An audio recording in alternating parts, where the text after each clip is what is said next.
And I think so often when we're looking outward, whether we're judging or comparing or, not that bad or, how whichever end of the spectrum we're looking at, it's all just so often a mirror of ourselves.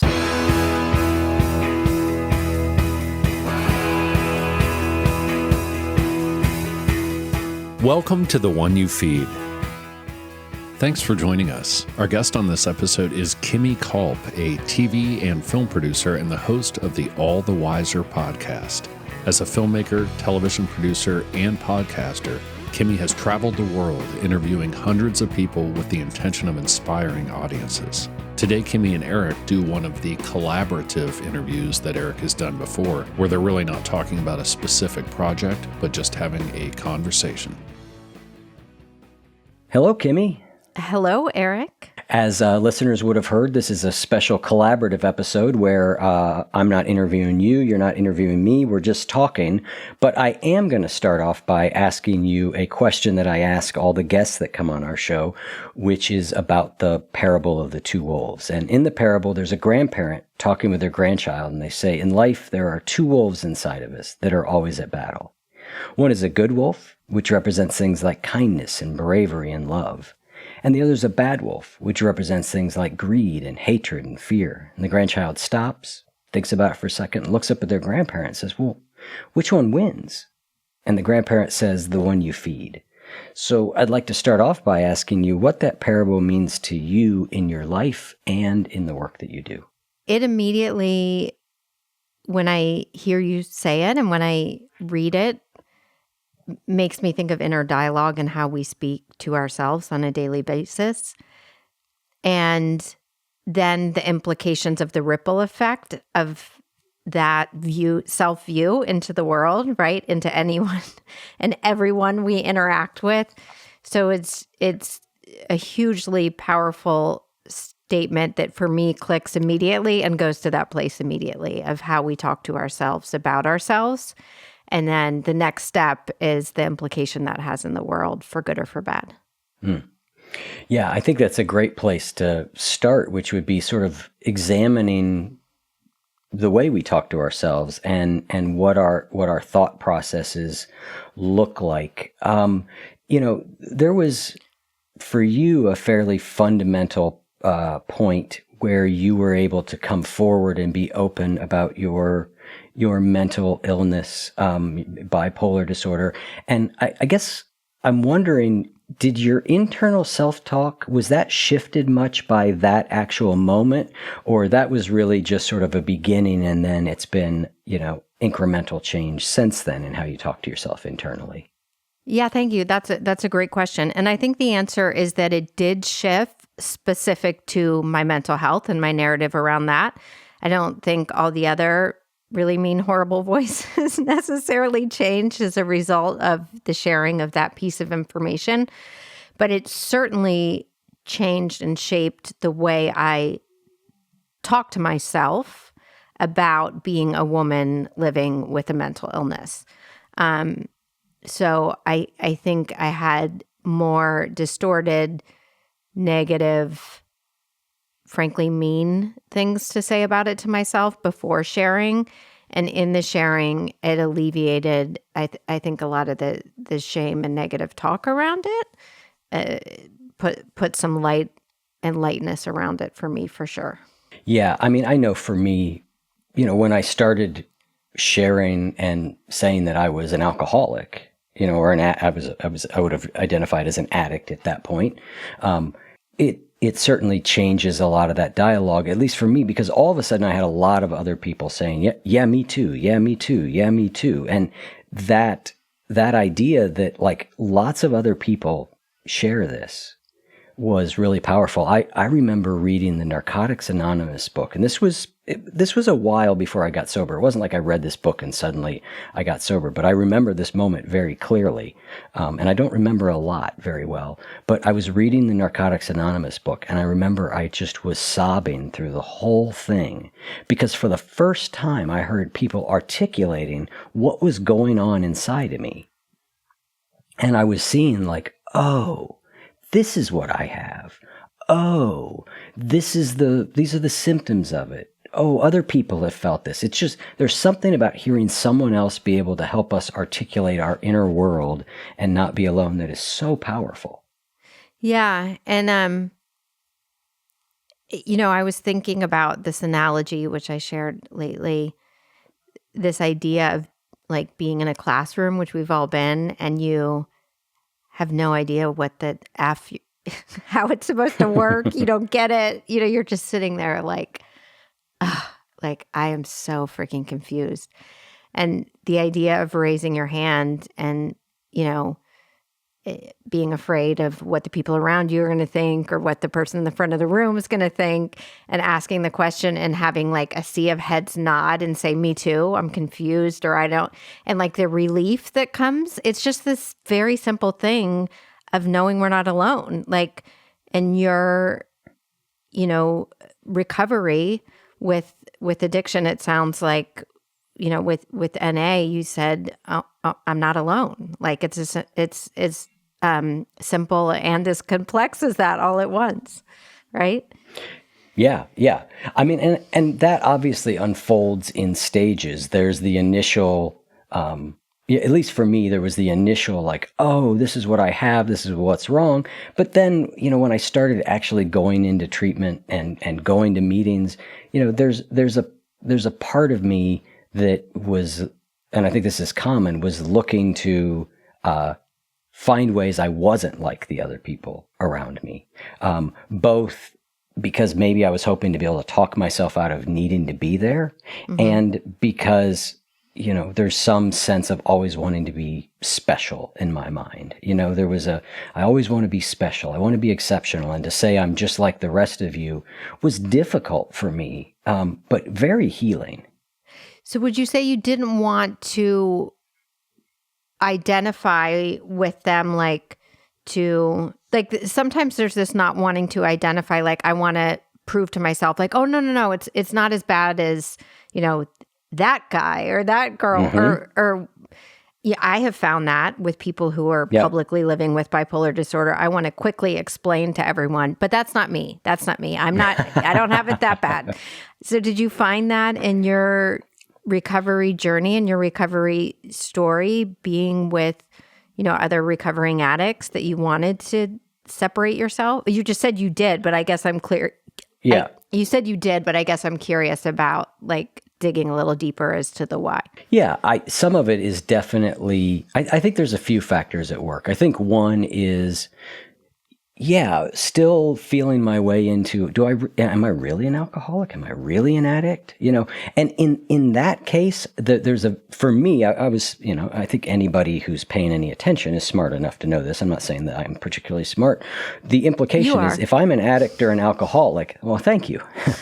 If I'm an addict or an alcoholic, I can't ever use again. And that is not the answer I'm looking for at this juncture in my life, right? So there's a part of me that's trying to get help, but there's another part of me that's trying to go, you don't really belong here, man. It's just denial.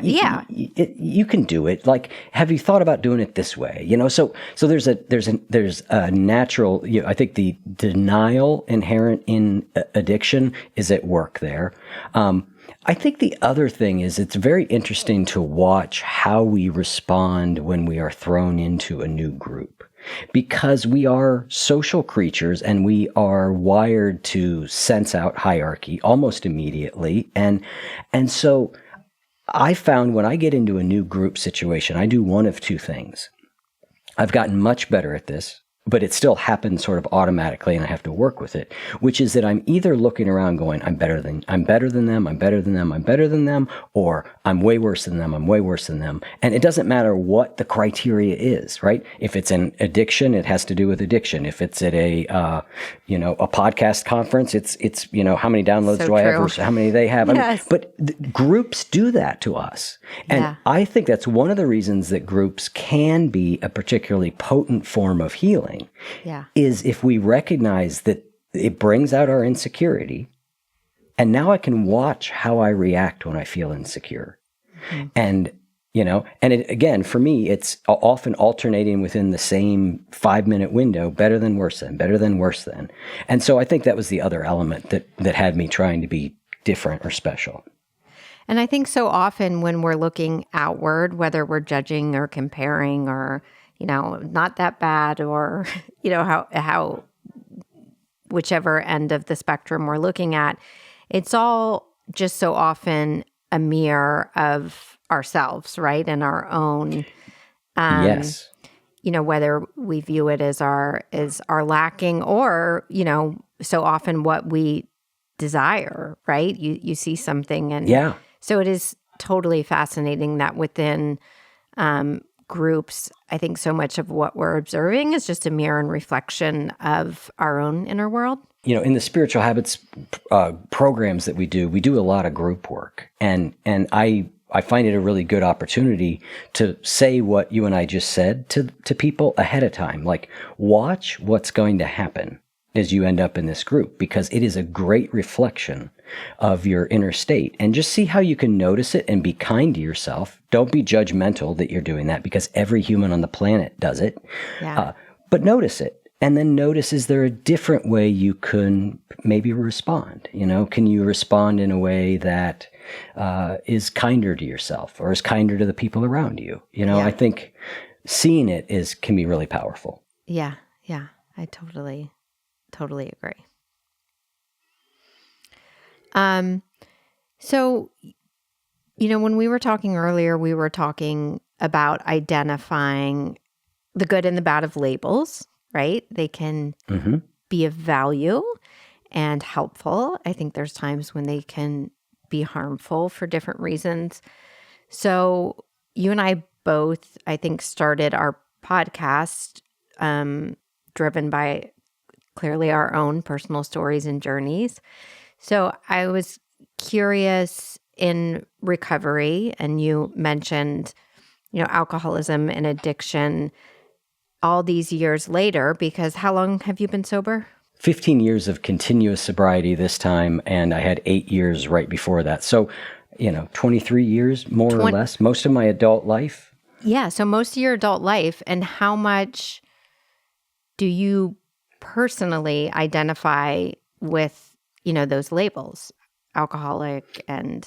Yeah, that's been a journey that has been unfolding, but I identify as an alcoholic. Yeah. And an addict. Now, whether I would put ex-alcoholic or ex-addict in front of it, I don't know. I just don't. I came up in 12-step traditions, and 12-step traditions, that's just what, hi, I'm Eric, I'm an alcoholic, right? Yeah. Or hi, I'm Eric, I'm an addict. So on a broad sense, I identify with those terms still. And to me, what they mean is I can't drink or use drugs safely. So it's almost a reminder of that past self? It's a reminder just that those things have not worked out for me historically, and that it's not a good idea. Now, where I ran into a problem in 12-step programs, and is one of the things that led me to be much less involved than I used to be, is that oftentimes that term alcoholic or addict ends up getting a lot of other stuff thrown on top of it that it means. And, it means we're different than most people. It means that we are particularly damaged in some way. It means that we have, bad character. I mean, there's a lot of different things, even within a supportive movement like that different groups layer onto that. And that is what I sort of really lost a sense of, because I went, you know what? The difference between, say, me and you is maybe you can have a couple drinks successfully and I can't. Yeah. Right? But beyond that, we're probably very much similar in 1,000 different ways, right? And I stopped seeing myself as being different than other people, like the world as a whole, humans as a whole. But I did see myself as different in that regard. Almost like, well, if I had a peanut allergy, I can't eat peanuts. Now, that is an analogy that is a little bit simplistic, but it gets to the heart of it for me.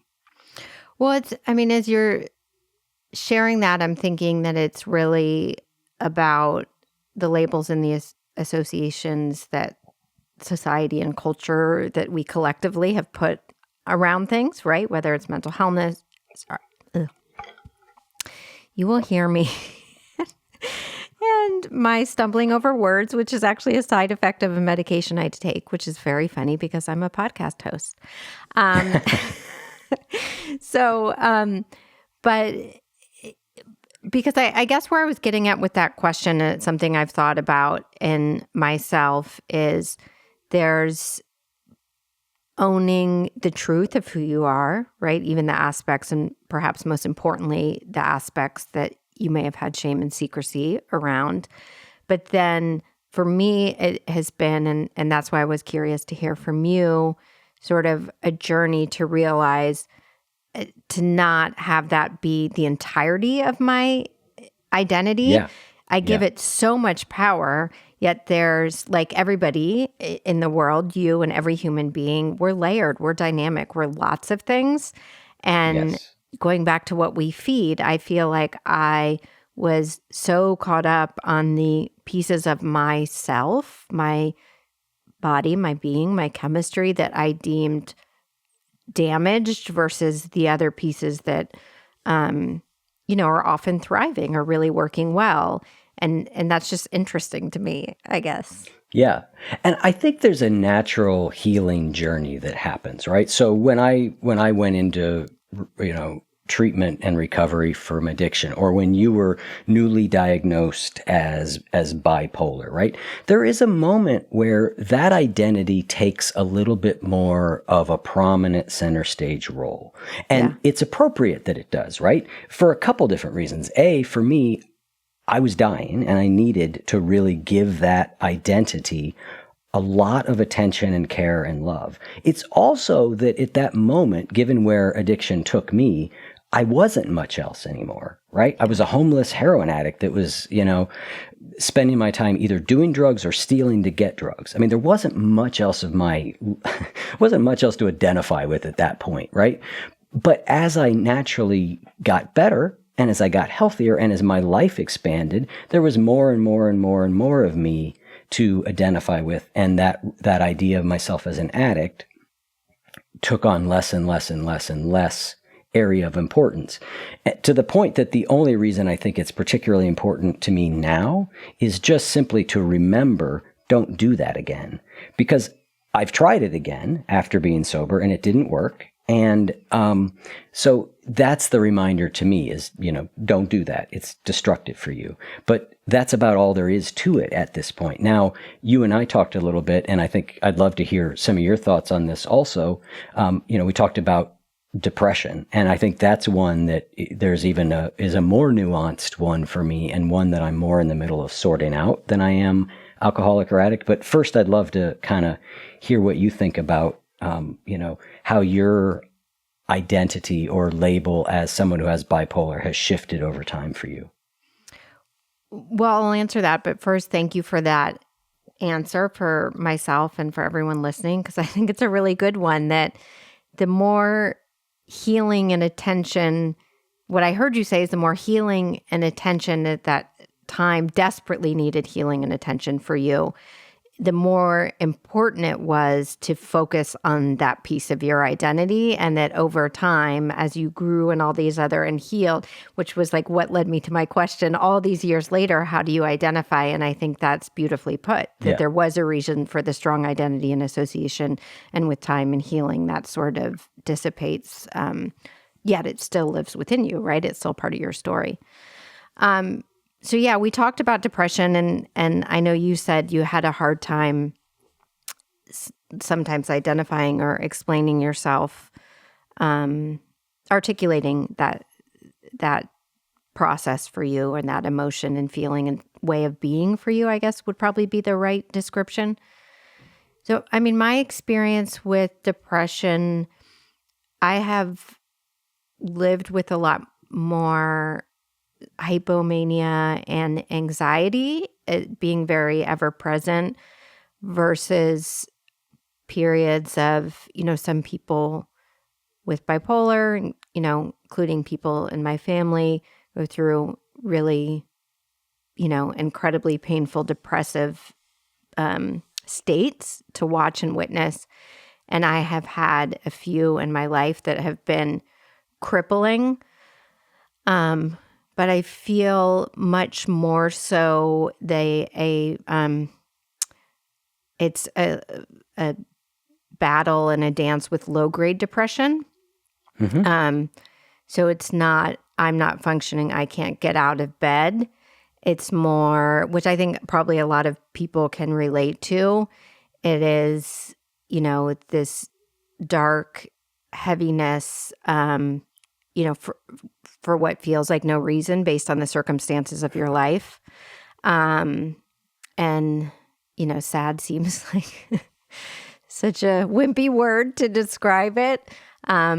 But it's hard to articulate what it feels like. And as I've often said, and I'm sure this is something you can relate to, then I tend to layer shame upon that because I feel like I have a pretty good life, right? I have meaningful relationships. I have work and family that I love. So yeah, it's hard to explain other than you're in emotional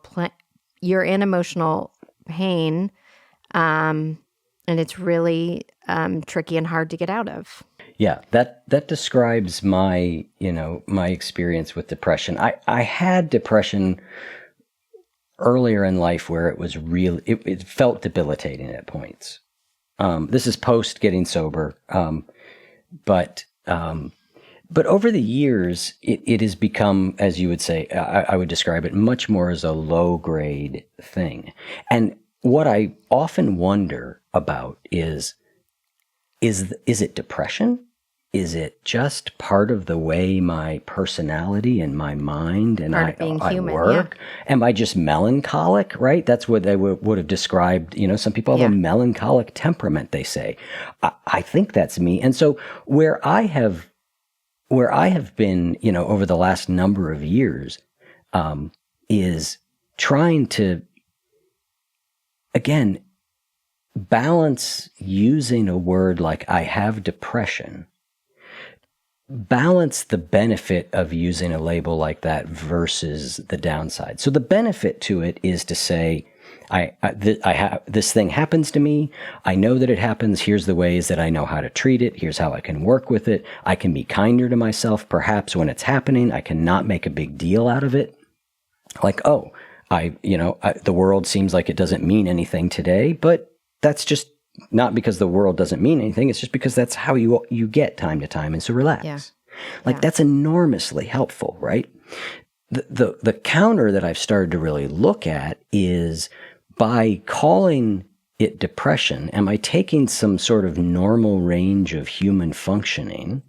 Yeah. And am I labeling it in a way that either causes it to amplify or stick around, or, am I feeding it in some way by giving myself that diagnosis? And I don't know the answer. Like I said, I'm still kind of working with it. And it's not a hugely important question for me right now, because I think I've learned to hold it very lightly. Yeah.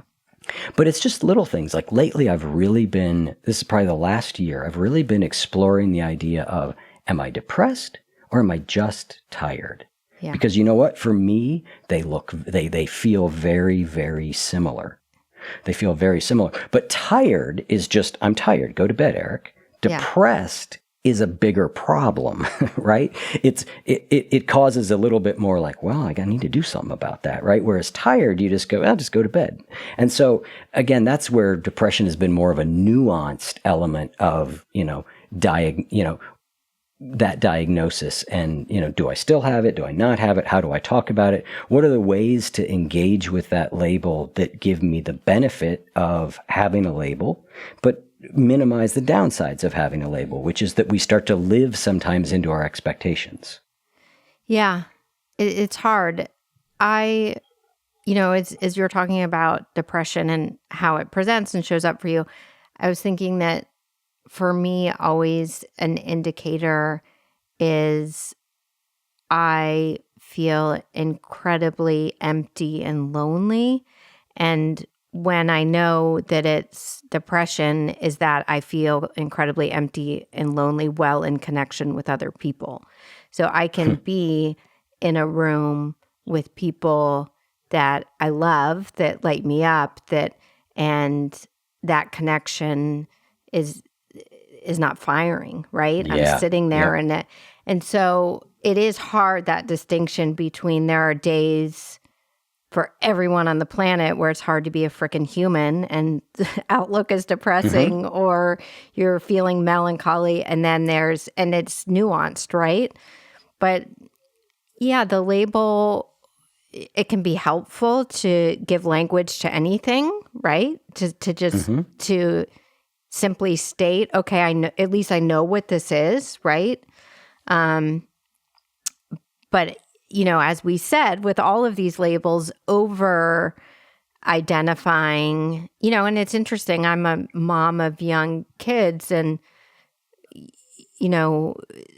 often people are, what the world tells them, they are certainly in the parental, if you're constantly saying, well, you're the athletic one, or you're, so I think how we identify and the labels we continually give ourselves, it is a delicate dance, right? So it's times when it's helpful, as you can say, I don't need to judge myself because I understand that this is depression and this is what it looks like and how it presents and shows up for me, but not over identifying with, it's like anything. I think it's, there's two ways to look at it. So how do you work with, a diagnosis of bipolar to sort of, again, balance the positive aspects of it being a diagnosis, a label, versus, or do you see any negative sides to that identity? How do you work with this question of identity and your diagnosis? So it's funny because the thing I didn't talk about forever, I now feel like I talk about all the time. I write about it. I talk about it. Everyone's like, God, is she going to talk about,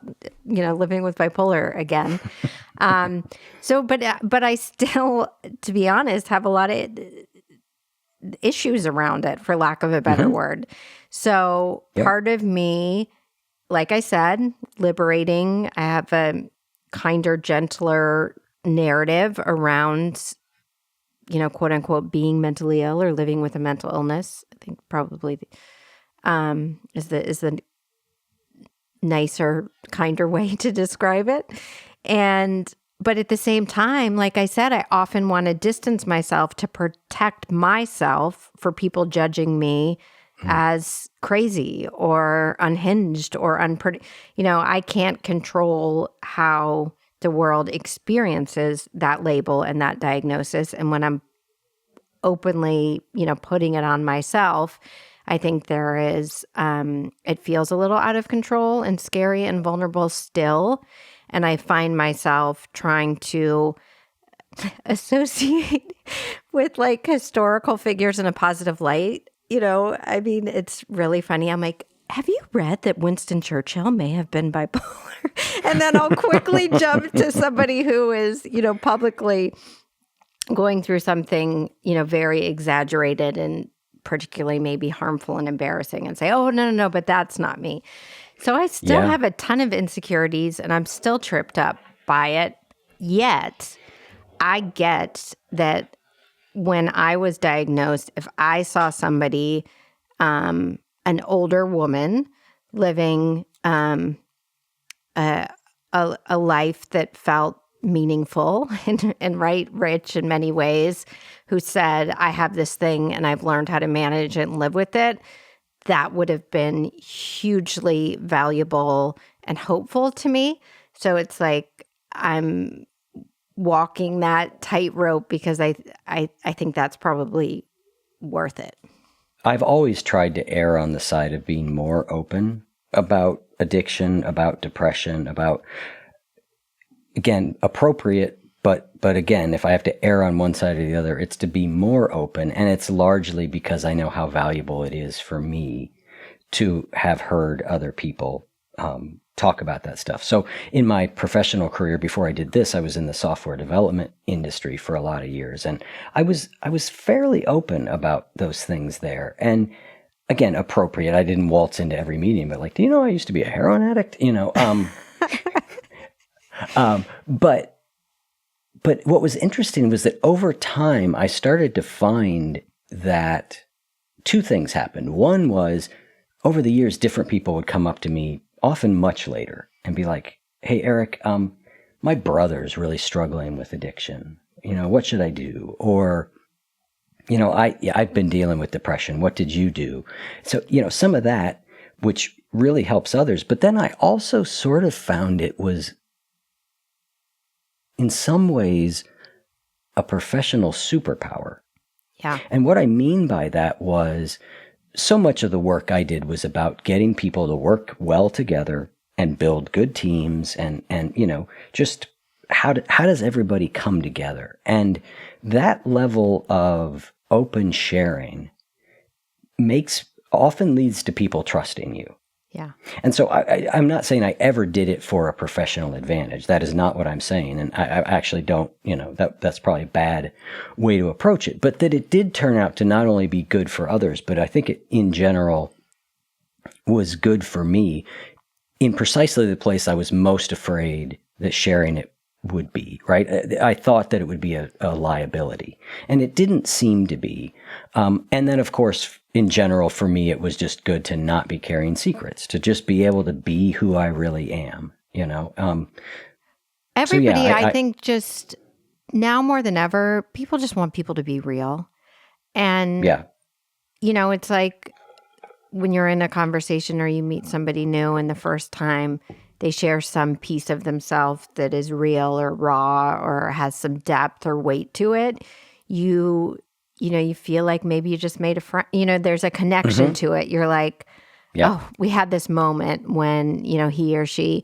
And so this act, which you're talking about in a more public setting, like it in work, which first of all, nobody with a voice like yours should be a software developer. You need to be in front of a microphone. Well, it took me a lot of years, but here we are. Thank you. So it's a really powerful place of human connection. And, now we know there's research and science around it, but I do think it's a little bit superpower. There's some magic to it. And I have seen it for sure. Even in just sharing this podcast and being so open, I often see people and I don't know how to explain it other than the way that they interact with me is almost like as if we're closer than reflective of the time we've spent together. But I think it's because I have been they trust me, right? They feel like, oh yeah, Kimmy tells me everything. She trusts. I don't know if you've had that experience. Yeah. Have you?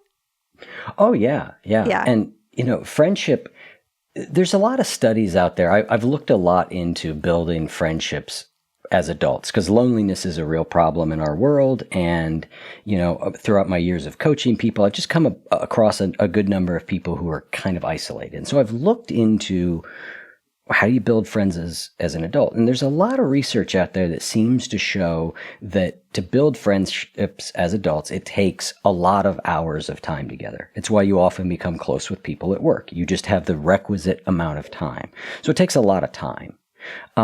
But I have also found that in certain circumstances, that time can be greatly reduced. And it does tend to be when people are coming together around a shared human vulnerability. Yeah.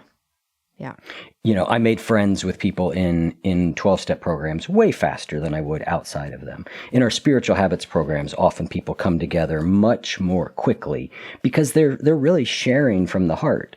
Now, again, this does not mean like show up to your local, food bank and tell everybody, you have bipolar and hope to make new friends, right? Like there's a nuance to this, but there is something to be said for, in general, that we can form closer connections when we are being fully authentically ourselves and when we're connecting around, I guess I'll just use the word vulnerability. I feel like it's an overused word maybe these days. Yeah, but we're sharing around a vulnerability or a common issue. It can really accelerate the process of getting close to people.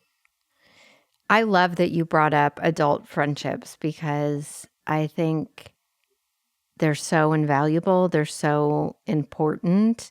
And it does take time and shared experience and nurturing and effort, which can be hard, right? Whether you're Yep. dealing with life and how much time you have, or whether you're dealing with depression and like it feels hard enough to freaking get in the shower. Like, do I really have time to call this person, plan it?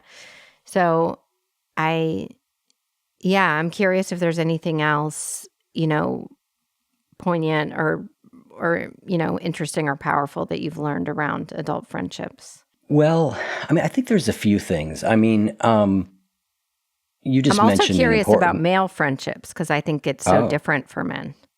Well, I am very blessed. I don't have a lot of friends, but I have a good number of very close friends that I have had over, for a long time.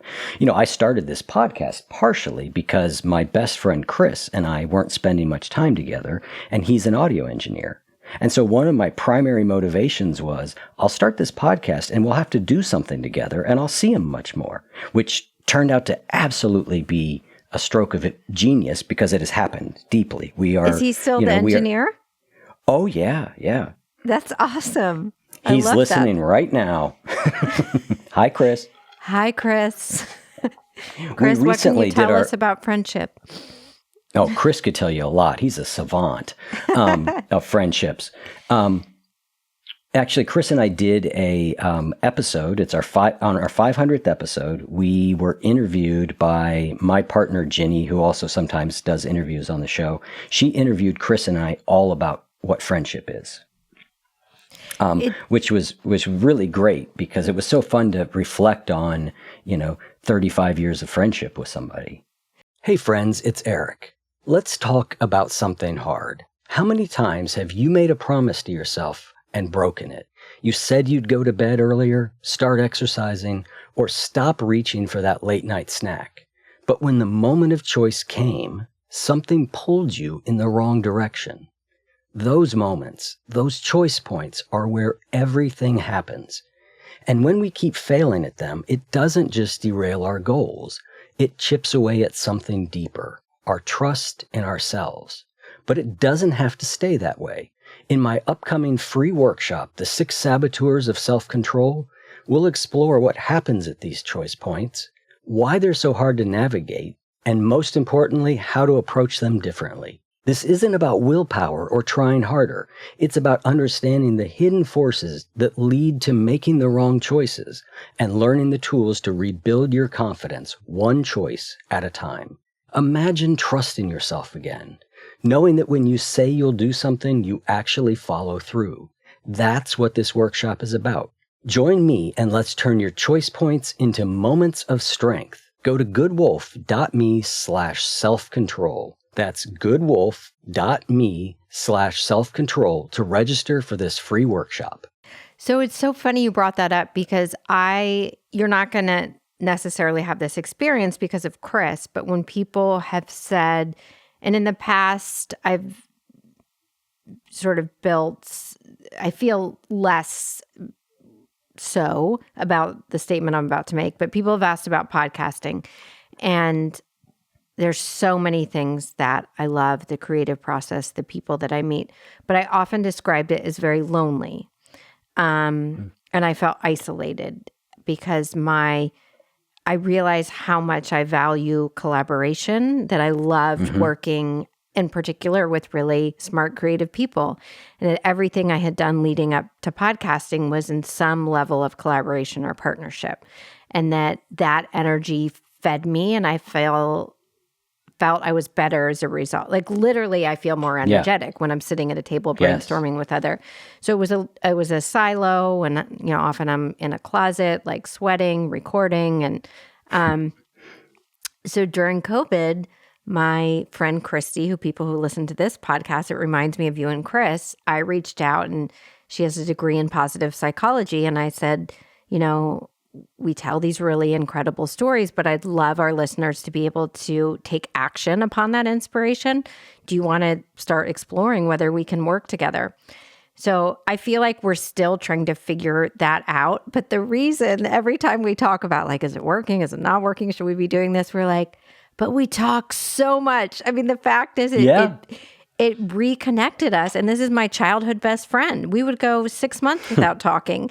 And now we talk and we are on Voxer and like, for both of us being somewhat perfectionists, we hold it so loosely, like the product itself, like whether it works, whether it's quote unquote good enough, because we get to be friends and we get to collaborate and we get to talk about meaningful things and we have a date on the calendar. And so it's been so like personally enriching, and it's made the podcast a lot less lonely for me. So I'm glad you have Chris, and I'm glad I've had Christy these past 2 years. Indeed. And I think we've identified a pattern that I would not have identified before about adult friendship, which is perhaps, one way to do it is to have something that you do together, a project.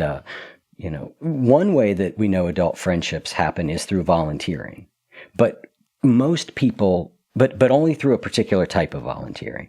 And it's the type of volunteering that occurs over and over and over and over again. So a lot of times we will make a volunteer commitment. I'll go to the food bank this week and volunteer, and maybe I'll make some friends, right? And we go and we volunteer and we don't make any friends. And we go, well, that didn't work, right?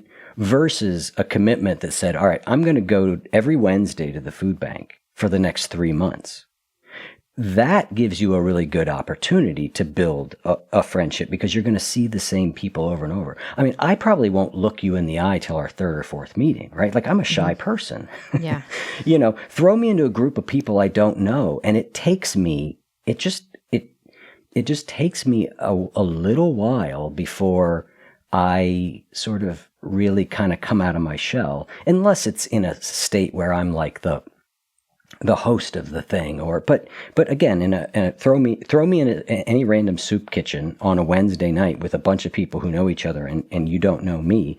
It'll be 3 or 4 weeks before I start to really be able to be myself. It just takes me a while. And I think a lot of us are that way. So volunteering is a great way to make friendships, but we want to make sure that the type of volunteering we do is set up so that we have many, many exposures to people over time, instead of like, oh, I volunteered to run registration at this 5K. Like, that's great, but you're not probably going to walk away from that experience with a new friend. I mean, you might, but knowing what we know, it takes time. Yeah, and I think it's even, I mean, I don't know that working out would be the good or bad analogy, but, if you go to the gym once or twice versus every, Tuesday and Thursday after. But I do think those friendships, whether it's you and I have created it through these podcasts, right? There's a point of connection that's on the calendar. Yep. But I've often found in the past, when my friendships have been really strong, there is some sort of anchoring piece. Like, I used to have a friend, and every Friday morning we walked. Like, we were set up for connection and success because we had woven each other into that. And I think, so yeah, whether it's every Sunday night you go to the same, Chinese restaurant, or, that repetition, being proactive and intentional about, I need to feel like I have more deep and meaningful friendships, and I'm, this is a path to that, right? And finding a shared experience that both people enjoy seems really smart to me. Yeah, and you just hit on a really important behavioral principle. Like, I work a lot on, how do we change our behaviors? And, the general behavioral principle is, separate decision from action, meaning think ahead about whatever it is you want to do, you got to plan ahead for it and set it up. But what you gave was a particularly great example where you basically make a decision every Friday this happens. So I don't have to keep redeciding when I'm going to see Chris. It's every Friday. Now, of course, not every Friday happens. I'm traveling. We don't do it. Yeah. But the rule is we're together. instead of us having to figure out when we're going to get together over and over, right? Now we only have to figure out when we won't get together, right? So it's structured in such a way that it's more likely to happen. And so much of behavior in life does come down to environment and structure. Yeah. And so that's a really smart way to structure that friendship element. We're both clearly drawn to some extent to understanding and being curious about suffering and what that looks like for people. I certainly am, become very aware. If you go back and look at the history of people I've interviewed, that's certainly indicative. Yes. But this notion of comparative suffering is something that I have learned through the podcast, and in particular, an interview I did with Dr. Edith Eger. Dr. Edith, have you had her on your podcast? I have, yes. I mean, wow. I don't know if you are as obsessed as I am, but yeah. Yeah, well, you know what amazed me about her? I mean, she's a very old woman, right? Yes. And so we'd be talking, and I'd ask her a question, and she'd start to answer, and she would just kind of wander off. Mentally. And I thought, well, she's just lost the thread. She's an old lady. So she's wandering around sort of doing this. And then she just comes right back around and totally sticks the landing. I'm like, she was with me the entire time. I just couldn't follow her. She is, I mean, wow. Yeah. I had the same experience, and I'm thinking like, okay, what is like the tech check situation going to be having a 94-year-old guest? Like, I was just not convinced that it was going to be smooth, getting on and the mic checks and audio. Granted, she has really incredible people who work with her, but I mean, she is significantly more savvy than, 40-year-olds I know. I mean, she's pretty darn impressive. But so for those of you who have not listened, I hope you will listen to Eric's interview or my interview or both with Dr. Edie Eger, Dr. Edie, and who is a 94-year-old Holocaust survivor who published her first memoir at 90. But a big thing she talks about, and she really introduced me to, is this notion of comparative suffering. And it's been really interesting for me in particular because the stories on my podcast, All the Wiser, are so often unthinkable, harrowing, dramatic, So people will say, oh, thank you so much for your podcast. It's really put it in perspective. Like, I shouldn't be that upset that my husband left me and I'm going through a divorce. Well, what Dr. Edie would say is, you should absolutely, your pain is real. Your suffering has nothing to do with the fact that the Holocaust happened and I suffered. And so she's really into, and that is not the point, or that it's helpful to anyone, right? When we compare our suffering, but instead to honor it, regardless of what that suffering looks like, because it's all real, right? And there isn't healing or a path forward without that first step of just honoring that your thing is really hard and that you're in it. And so as somebody who endured, the greatest hell on earth, right? Can you imagine something that is more steep and the deepest of suffering? And she's giving permission and validating everyone around her that their pain is real and it deserves to be seen and it deserves to be heard and they deserve to honor it so they can move through it. I just thought was really beautiful of her and illuminating and helpful for me to understand what comparative suffering is. Yeah, that's a pretty remarkable thing coming from her. I think to me, this is a little bit like the concept of labels and identity, meaning that I think there's a fair amount of nuance in the conversation, and there's a fair amount of you can use these things in helpful or harmful ways. And so the harmful way, the way that, let me try that again. The harmful way that comparative suffering shows up is I go, yes, my wife left me, But there are, I'm not in Ukraine, so Eric, quit being a little baby and get over it. Yeah. Right? That's using comparative suffering in a really damaging way. And I won't heal from that divorce. Yeah. Right?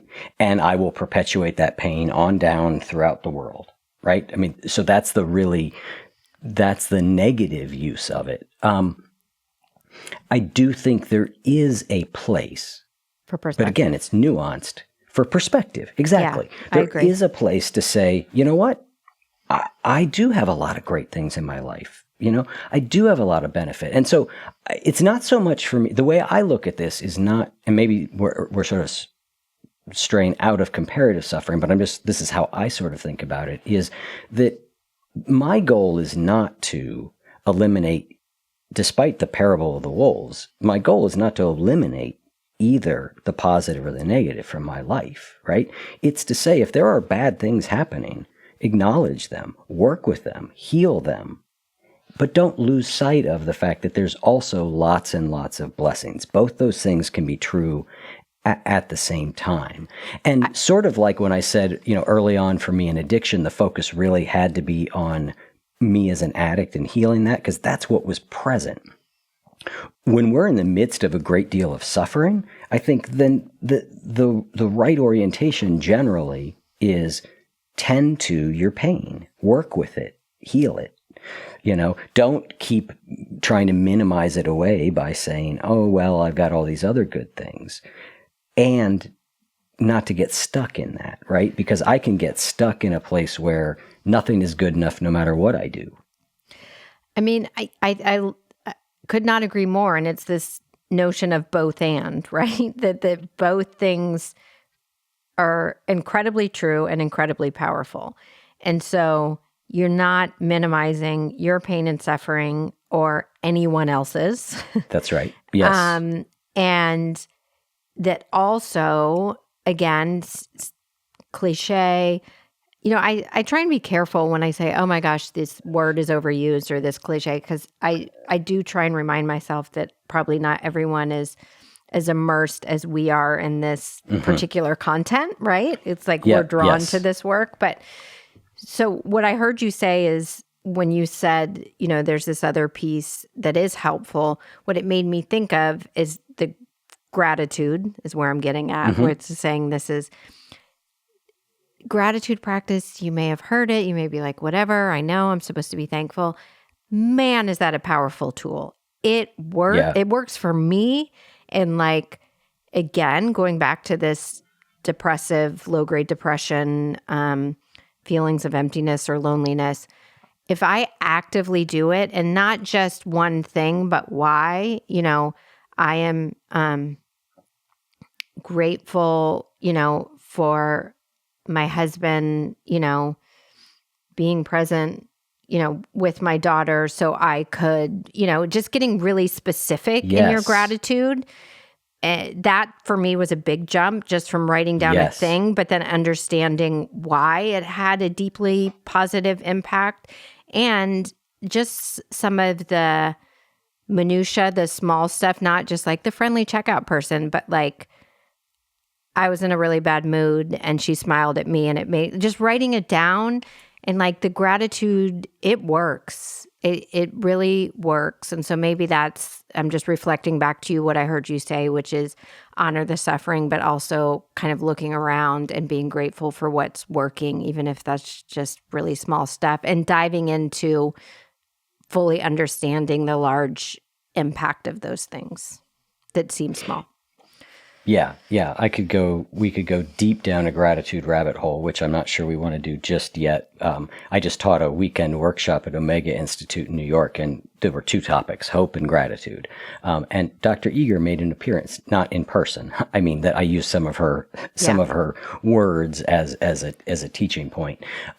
So I don't want to go too far down that rabbit hole just yet. Let's come back to comparative suffering and maybe talk about how does it show up in your life? Like, what are the ways that comparative suffering shows up in the unhealthy way that we've talked about it being? I'm not a person who I feel like minimizes other people's suffering a lot.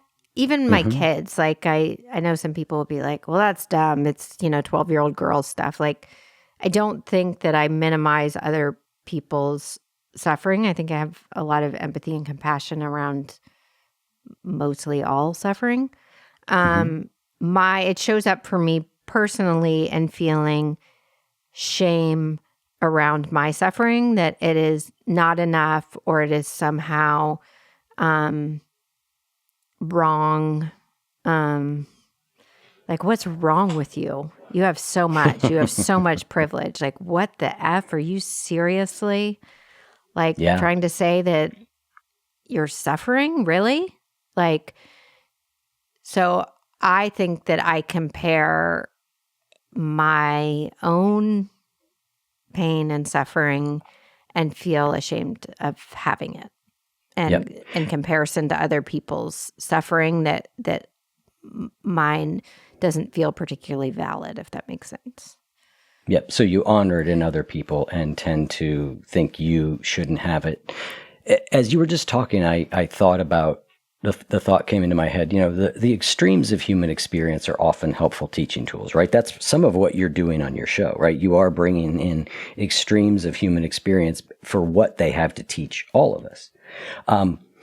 And Holocaust survivors are ones like Dr. Edith Eger or Elie Wiesel or Viktor Frankl. They're inspiring because it's such an extreme thing. And I then thought of another extreme example that shows sort of the comparative suffering element. And it is really rich and famous and successful people who kill themselves. Yeah. Right? Like, Robin Williams came to mind, right? And he's a little bit more complex because of some of the brain injury stuff he might have been having. But the point being, we can know that, comparative suffering, that everybody's suffering is equal, because we can take somebody who has all the privilege in the world at that point, all the money, all the fame, and they suffer so badly they kill themselves, right? You look at Anthony Bourdain, you look at Kate Spade. Yeah. I mean, yes. Yeah, I mean, there's just, it's I read a statistic recently, and I don't know if it's true, but let's pretend it's directionally true, because I'm sure it's in the neighborhood of being true, that the more wealthy and safe and prosperous your zip code is, the more likely you are to kill yourself. Yeah, that doesn't surprise me. That's startling. I mean, it does speak to that all types of suffering are really real and meaningful. And I think it also speaks to... Do they say why, or is there any sort of clarity? No, I think that there's a variety. I don't think anybody fully knows, right? Yeah. In the same way that we don't fully know, like, why does it appear that depression and anxiety rates are going up so much? Is it that really depression and anxiety is going up? Is it that we report it better? Is there something about the modern wealthy way, our modern Western ways of living? I mean, and I think everybody's got theories on it, right? Yeah.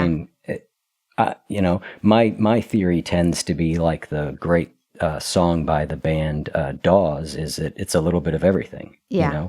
It's a little bit of everything. Yeah, that seems like a really good explanation, a true one. A little bit of everything. Yeah. But I think there may be something, the comparative suffering may have a role. And now I'm firmly in speculation. I always like to be clear when I'm just making things up. So now I'm just making something up or speculating, which would be, I wonder if in the wealthier zip codes, the comparative suffering issue manifests in that there is an element of that extra layer of shame that you talked about, which is like, I'm doing so well. I am fortunate. I am lucky. And yet I still feel so miserable. I must really be broken. Well, yeah. And it's a larger issue, right? With stigma and what we have said historically about mental illness and like pull yourself up by your boot, get over it, and not treating it what it is, right? Which is brain health. Yeah. Like if you, regardless of your, where you are socioeconomically or where you're living, if you have cancer, you have cancer, right? And so I think with mental health, the fact that somehow there is shame, right? I shouldn't be feeling this way.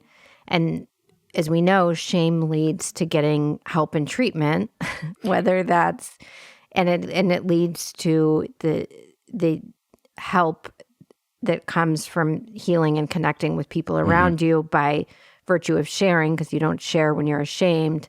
So when you say it's a little bit of this and that, it makes sense to me. And, a lot of these illnesses, like bipolar, frankly, can be a very fatal illness. People die from it, Yes. Commonly. Yep. But because it's a mental illness, it's trickier. Yep. For sure. So I guess maybe the message would be, if you're suffering, you're really suffering, and get some help. Find ways to not suffer alone so much. Because I think that's a big part of both you and I's story is, let's end the secrecy, let's end the shame, and let's, move into communion with others around these things. Mm-hmm. Amen, brother. Amen. So we're nearly out of time, and there are many weighty topics that we could talk about. We could talk about them all day, and we have been. But I would be completely remiss in my duties to my own heart if I did not bring up a book or a series of books that you have been a participant of called "A Letter to My Dog." Mm-hmm. Dogs have been so incredibly healing to me. I think I learned to love from a dog, or learned how to love much better from a dog named Sadie. Tell me a little bit about that book and why you did that. Yeah, so my maiden name is Davidson, and I grew up with a dog named Harley Davidson. So I did not have a dog when I did A Letter to My Dog. I had just left working for Oprah Winfrey for the show and then for the network. There is a huge amount of dog lovers in that world. And I had worked on a personal project for her for the 25th anniversary of her show. It was a book. On my way out, going to my, next chapter, I was at a big dinner, and this really accomplished photographer who's also in particular known for her photographs of animals and dogs is at the table. A book publisher is at the table. One of my bosses, who's a huge dog person, and I was a producer. Like, I oversaw and executed. And we, breaking bread, drinking wine, was like, we should do a book about dogs. And we're like, how could it be different? We're like, what if people wrote letters to their dogs? And it was called, and I was like, we could get kindergarten classes, and we could launch a blog, and we could get famous people. So that's what we did. We spent 3 years, and it was like we poured our hearts into this. We had competitions in schools. We had Tony Bennett writing letters, and Robin traveled around the country photographing the dogs, and I was in charge of finding all the letters and the stories. And we published this book, A Letter to My Dog, and it's in Paper Source and Anthropology, and we went to Costco and did book signings, and we would be next to the guy with the hot dogs, and everyone would want the free food and not our book, and it was a total journey. So, but now I do have a dog who I love madly. Waffles is our dog, and that is a great dog name. Yes, thank you, Waffles. The next thing I'm going to say is not a joke, but Waffles is currently filming a music video with Beyonce. You're serious? I am 100% serious. And so we already know I'm a little crazy, but just so you know, I'm not a doggy agent mom. Our dog Walker works on sets, training animals on sets, and asked if Waffles could participate in she needed a dog, but it ends up it's with Beyonce. So he's been with Beyonce for the past week. That is absolutely incredible. I am so glad I chose to go down this line of thinking. And we were doing this Wow. thing with the kids I mean, where we Waffles were is, like, does yeah. it bother you that you've been spending, your entire adult life in the entertainment industry, and Waffles in his young career is already far more famous than you? Well, we were dying laughing because he's been dropped off a couple of times in between, hanging out with Faye. And then I was like saying, like, I'm like, he has so much information and he can't tell us. I'm like, is she good to her people? Like, was Jay there? Like, what was she wearing? Like, Spill it, Waffles. Spill it. And I'm just looking at him. I'm like, you were just with Beyonce and you can't give me any information. But it's, yes. So a little bit of a tangent, but hopefully an entertaining one. Literally. And, it's the healing power of dogs and the joy factor. I feel like bringing a dog into our lives sparks so much joy and silliness and spontaneity that just would not exist. I think it's been great for relationships because walking the dog, sometimes when we can get two of the people, it's helped us be closer with one another in that way. And Waffles is the point of connection. And I think I told you this. My one daughter, middle daughter, probably a lot like me, is pretty sensitive to the world. And it is if he knows, like before I see it, maybe even before she feels it, and will go and just crawl up and love on her because it's like he can sense that she's going to need comforting. I mean, they're really, really powerful beings. And so, yeah, I mean, I'm so glad you brought it up. And I am curious about your dog. You mentioned that he's can't walk on his back legs, and I heard you talking to him off mic in just the sweetest, most tender voice. So yeah, I'd love to hear from you. Yeah, we're on the sad end of it's Beansy. It's a girl. She's an old Boston Terrier, and I think we are probably within a few weeks of her time coming. So sorry. Which is just it's tough. But talk about silliness and joy. I mean, she is just a clown, and she has been a clown for 13 years. And, but yeah, she's got a degenerative disorder in her back legs, and they've just been, slowly failing. And, she's just not doing good. So yeah, it's a little bit sad, but the thing with a dog I have found is there's a simplicity to a relationship with a dog, right? Like the simplicity of love, the simplicity of joy. And even when they go, there's a simplicity of grief. Yeah. And what I mean by that is like, I had two previous dogs in my adult life, and they both passed, and they passed within like 9 months of each other. And the second one, Ralph went early. He went from cancer, and there was a part of me that started to go like, well, it's not fair. I just lost Sadie, and Ralph's young.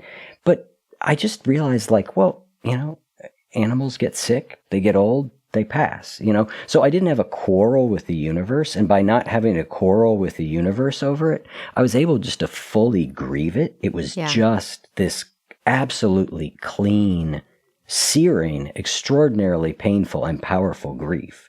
But it just felt so simple and elemental.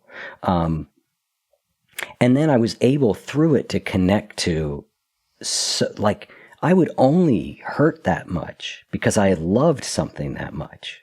Like what a gift to have had something that meant that much to me for that long. Like what a gift. And again, this isn't to minimize the grief. I felt all the grief, but in it, I recognized a great love. So even there was something really spiritual in that to me, in the way that I use the word spiritual, not otherworldly, but deeply meaningful. And so with Beans, I mean, I'm, same sort of thing. Like I feel like I'm carrying a high degree of weight around it, just sadness. But she's had a wonderful, good, long life, and we've been very happy, and so we'll see her off in a beautiful way. Thank you for sharing that. And thank you for sharing that. And I'm so happy that she brought you the joy and the love that she did. And I think that's so beautifully put about, the brave act of loving when we know we're going to experience loss, and how clean and simple and heartbreaking that loss is. That really made a lot of sense to me. So I hope you get to soak up a lot of precious moments in, these next weeks or months with her. Yeah, and I'm glad I got to talk about it and give her an on-air honor. So a shout out. Yeah. Yep. And tell Waffles. I know, now I feel like an asshole. Your dog's passing away, and I'm talking about Waffles romping with Beyonce. I am completely comparative suffering. No, I'm joyful for Waffles. I'm joyful for Waffles, and I hope he doesn't forget you when he's famous. That's all. Yes. Well, I'm glad we got to talk about the power of, dogs and animals in our lives, because I think it's really, really impactful. Yeah. Well, Kimmy, thank you so much. This has been really fun. I knew from the first moment that you and I connected that this was going to be a great conversation, and to my ears, it sure has been.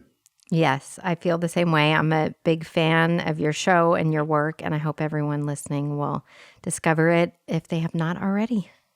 Yep, and right back at you. Okay, take care.